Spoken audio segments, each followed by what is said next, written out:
కురుక్షేత్ర యుద్ధం మొదలవ్వక ముందే ముగిసిన ఒక యుద్ధ వీరుడిని నేను మీకు ఈరోజు చెప్తాను.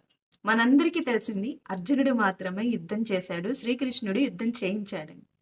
ఇంకొక యుద్ధ వీరుడు ఉన్నాడు. అతనైతే నిమిషంలో యుద్ధాన్ని యుద్ధాన్ని గెలిపించి చూపేవాడు. ఎవరతను? ఎలా?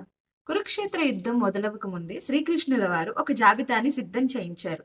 అందులో భీష్ముడు 20 రోజులు, కర్ణుడు 24 రోజులు, ద్రోణుడు 25 రోజులు, అర్జునుడు 28 రోజుల్లో యుద్ధాన్ని ముగిస్తారు.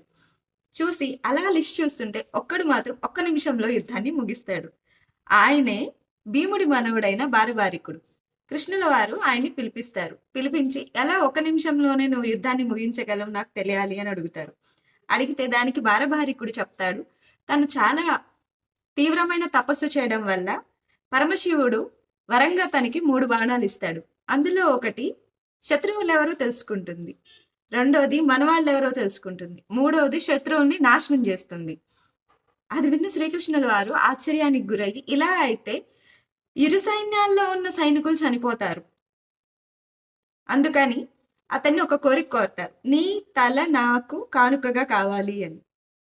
కృష్ణుడి మీద చాలా భక్తి ఉన్న బారబారికుడు తన తలను తీసి ఆయనకి ఇచ్చేస్తారు. అలా యుద్ధం జరగకుండానే ఒక